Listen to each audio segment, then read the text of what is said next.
নমস্কার বন্ধুরা, আবারও একটি নতুন রেসিপিতে প্রিয়াস কুকিং ব্লগে আপনাদের সবাইকে স্বাগত জানাই। আজকে আমি পালং শাকের একটি রেসিপি শেয়ার করব। তবে এইটা হলো শিক পালং। আপনারা এই পালং শাকের কে কী নামে চেনেন অবশ্যই আমাকে জানাবেন। আশা করি আজকের রেসিপি আপনাদের ভালো লাগবে। তো চলুন আজকের সম্পূর্ণ রেসিপি দেখে নিই। আমি এখানে পালং শাক নিয়েছি। এরপর পালং শাকগুলো প্রথমে ভালো করে বেছে নিতে হবে, তারপর আমি কেটে নেব। তো দেখুন বন্ধুরা, আমি পালং শাকের ডাঁটাগুলো আলাদা করে কেটেছি। তো দেখতেই পাচ্ছেন কিভাবে কেটে নিয়েছি, আর সাইজটা কেমন রাখছি সেটাও আপনাদের একটু দেখিয়ে দিচ্ছি। এইভাবে শাকগুলো কেটে নিতে হবে, আর পাতাগুলো আলাদা করে কেটে নেব। তো দেখুন বন্ধুরা, পাতাগুলো আলাদা করে কেটে নিয়েছি।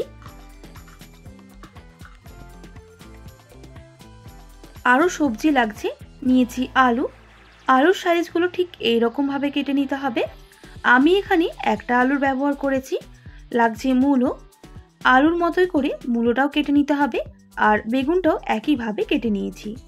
সঙ্গে লাগছে শিম, শিমগুলো ছোট করে কেটে নিয়েছি। আর লাগছে চিংড়ি মাছ। আমি চিংড়ি মাছটা বেছে পরিষ্কার করে ধুয়ে নিয়েছি। এরপর লবণ আর হলুদ আর সামান্য পরিমাণ সর্ষের তেল মাখিয়ে বেশ কিছুক্ষণ ম্যারিনেট করার জন্য রেখে দেব।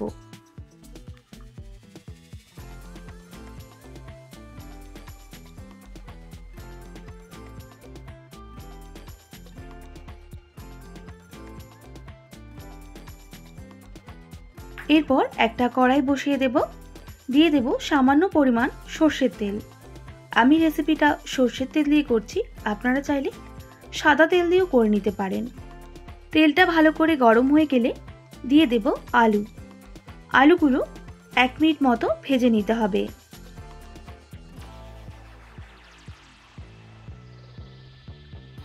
এক মিনিট মতো ভেজে নেওয়ার পর আমি মূলোগুলো অ্যাড করে দেব, আর একইভাবে আমি মূলোটাও ভেজে নেব।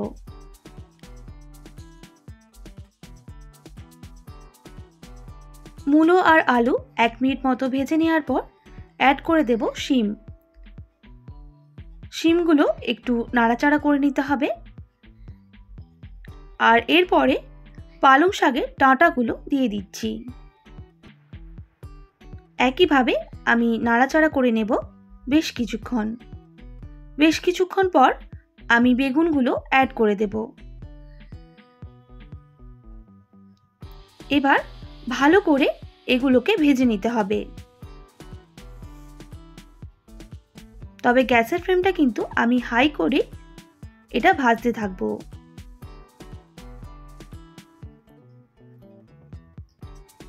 এবার দিয়ে দেব পরিমাণ মতো লবণ। অবশ্যই স্বাদ মতো লবণটা আপনারা দিয়ে দেবেন। এবার ভালো করে মিক্স করে নিতে হবে, আর আরও বেশ কিছুক্ষণ এইভাবেই ভাজতে থাকতে হবে।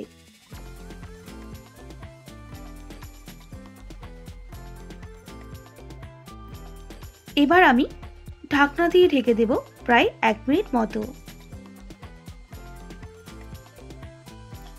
1 মিনিট পর ঢাকনাটা সরিয়ে নেব, আর একটু নাড়াচাড়া করে নিতে হবে। না হলে গ্যাসের ফ্লেমটা হাই থাকার জন্য তলার দিকটা চিটিয়ে যেতে পারে।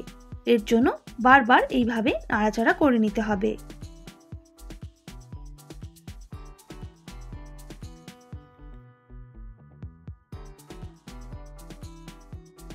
আবারও ঢাকনা দিয়ে ঢেকে দিচ্ছি বেশ কিছুক্ষণের জন্য।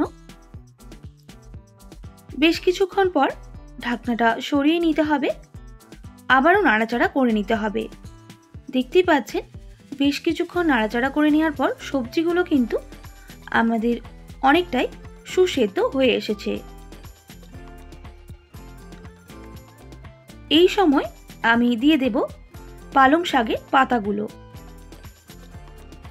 একইভাবে নাড়াচাড়া করে নিতে হবে।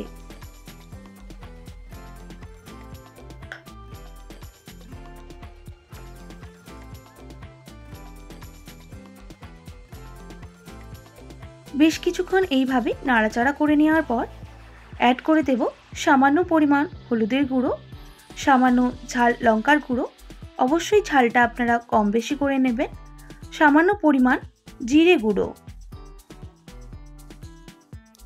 আবারও ভালো করে মিক্স করে নিতে হবে।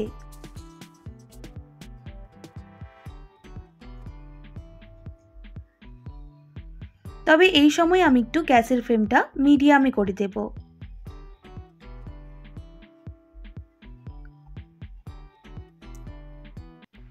এরপর আমি দিয়ে দেব 1 বাটি মতো জল। তবে এই সময় আবারও গ্যাসের ফ্লেমটা হাই করে দিতে হবে আর ভালোভাবে নাড়াচাড়া করে নিতে হবে। তাহলে সমস্ত সবজির সাথে মশলাগুলো ভালোভাবে মিশে যাবে। এরপর আমি ঢাকনা দিয়ে ঢেকে দেব যাতে সমস্ত সবজি ভালোভাবে সুসেদ্ধ হয়ে যায়। তার জন্য আমি 1 মিনিট মতো ঢাকনা দিয়ে ঢেকে দিয়েছি।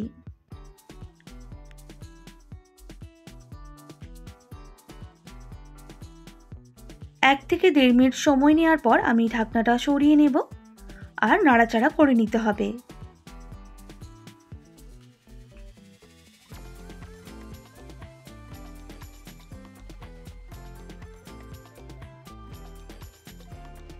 এবার আমি একটু চেক করে নেব আলু আর সমস্ত সবজিগুলো ভালোভাবে সুসেদ্ধ হয়েছে নাকি। আর জলটাও কিন্তু একেবারে শুকনো হয়ে এসেছে। সবজিগুলো ভালোভাবে সুসেদ্ধ হয়ে গেছে। এবার নামিয়ে নিতে হবে। আবারও কড়াইটা পরিষ্কার করে বসিয়ে দিলাম। ভালোভাবে গরম হয়ে গেলে দিয়ে দেব সরষের তেল। তেলটা কিন্তু খুব ভালোভাবে গরম করে নিতে হবে। আর গরম হয়ে গেলে চিংড়ি মাছগুলো ভেজে নিতে হবে। আমি বেশ কিছুক্ষণ চিংড়ি মাছটা এইভাবেই ভেজে নিচ্ছি। তবে বেশিক্ষণ ভাজবো না, তাহলে চিংড়ি মাছগুলো রাবারের মতো হয়ে যাবে, খেতে একেবারেই ভালো লাগবে না। এবার আমি তেল ছড়িয়ে নামিয়ে নিচ্ছি। বেশ কিছুক্ষণ চিংড়ি মাছ ভেজে নিয়েছি আর আমাদের কিন্তু ভাজা হয়ে গেছে। এবার ওই তেলের মধ্যে দিয়ে দেব সামান্য পরিমাণ ফোড়ন, মানে 5 ফোড়ন, একটা তেজপাতা আর শুকনো লঙ্কা। ফোড়নগুলো ভালো করে ভেজে নিতে হবে। ফোড়ন থেকে খুব সুন্দর একটা গন্ধ বের হলে দিয়ে দেব একটা মিডিয়াম সাইজের পেঁয়াজ কুচি। পেঁয়াজ কুচিটা ভালো করে ভেজে নিতে হবে। আমি কিন্তু পালং শাকটা একটু অন্য স্বাদের বানাচ্ছি। এইভাবে একবার বাড়িতে অবশ্যই ট্রাই করবেন। পেঁয়াজটা লাল করে ভাজা হয়ে গেলে দিয়ে দেব সামান্য পরিমাণ রসুন বাটা। 2 কোয়া রসুন বাটলেই হবে, বেশি রসুন দিলে রসুনের গন্ধ ছাড়বে। দিয়ে দিচ্ছি সামান্য টমেটো কুচি। এবার মশলাটা ভালো করে কষিয়ে নিতে হবে। এই সময় কিন্তু আমি গ্যাসের ফ্লেমটা মিডিয়ামে করে দিয়েছি, তাতে টমেটোগুলো ভালোভাবে গলে যাবে।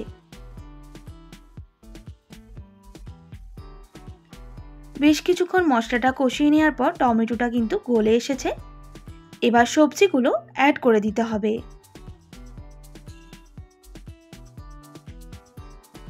এবার মশলার সাথে সবজিগুলো ভালোভাবে মিক্স করে নিতে হবে।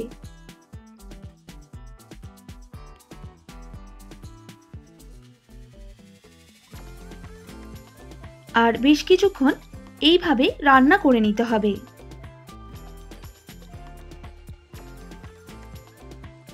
এরপর গ্যাসের ফ্লেমটা মিডিয়ামে রেখে একটু ঢাকনা দিয়ে ঢেকে দিচ্ছি।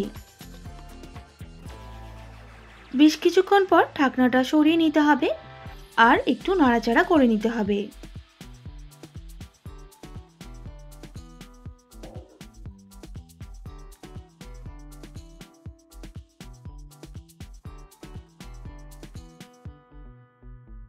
এবার দিয়ে দিতে হবে সামান্য পরিমাণ চিনি।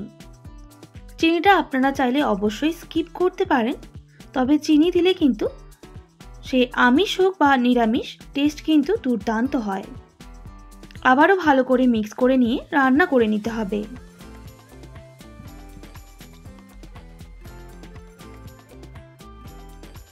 তো দেখুন বন্ধুরা, চিংড়ি মাছ দিয়ে পালং শাকের রেসিপিটা আমাদের একেবারে রেডি হয়ে গেছে। এবার কিন্তু নামিয়ে নেব। এই সময় গ্যাসের ফ্লেমটা অফ করে দিলাম।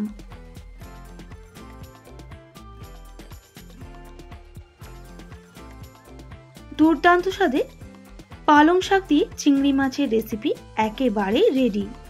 একবার অবশ্যই এইভাবে বাড়িতে ট্রাই করবেন, আর কেমন লাগলো কমেন্ট করে জানাতে একেবারেই ভুলবেন না। আশা করি আজকের রেসিপি আপনাদের ভালো লেগেছে। ভালো লেগে থাকলে অবশ্যই একটি like, comment, share and subscribe করে আমার পাশে থাকার অনুরোধ রইল। পাশে থাকা বেল আইকনটিও প্রেস করে দেবেন, তাহলে নিত্য নতুন রান্নার ভিডিওগুলি আপনাদের কাছে পৌঁছে যাবে। আজকের মতো এতটাই। আবারও নতুন কোনো রেসিপি নিয়ে দেখা হবে। আপনারা ভালো থাকবেন, সুস্থ থাকবেন, আর এতক্ষণ আমার সঙ্গে থাকার জন্য অনেক ধন্যবাদ আপনাদের সবাইকে।